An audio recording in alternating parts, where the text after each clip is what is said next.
intuitive use reduction. So we can first start with what is the total Pleasanton school budget? And then the 6.9 million that we're talking about, then what percent does that represent of the total?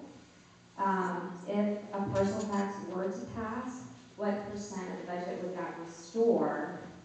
And then also this was brought to our attention in our school that the 2008-2009 school year, the system lost $2.6 million due to unexcused absences. So if parents were to reimburse the district when they take their kids out of school, how much would that restore? And I really think we should look at that as a revenue enhancement because that's something that we all should contribute to. All right, maybe with that last portion, we clarify whether that's unexcused absences or all absences. Right, not sure I got all the questions, so I might need help with those. Our total budget is about $110 million. I'm going to sort of think about this in two different ways. If we look at that $6.9 million, we're talking about 6% of our budget. In terms of people, which I think is maybe a little bit more tangible for most of us, if we think about a reduction of that size, we're looking at about 100 FTE across the district.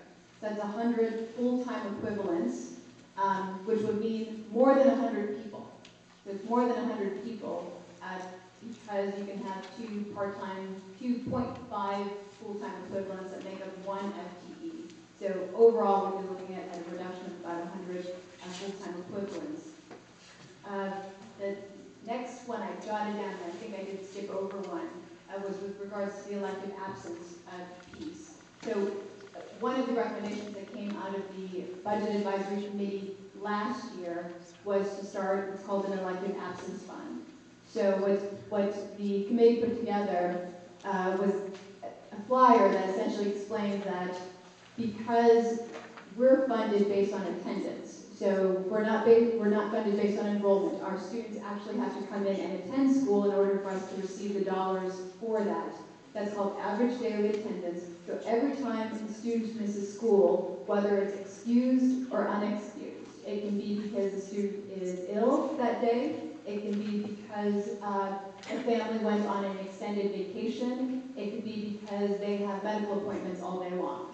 So whatever the reason, the state doesn't distinguish when it comes to funding. If they're not in the classroom, we do not generate revenue for that day, for that student.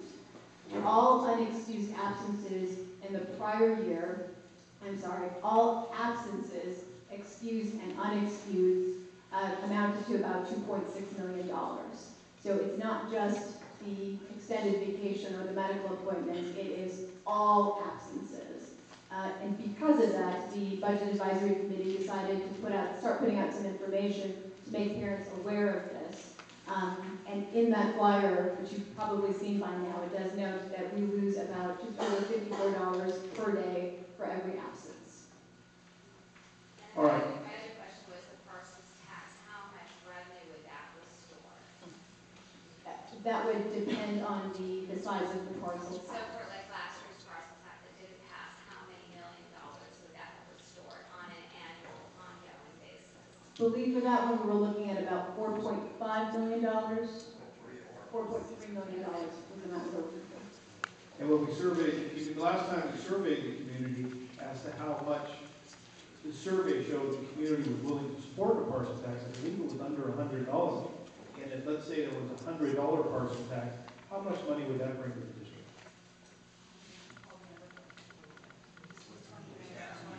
$20,000? Okay.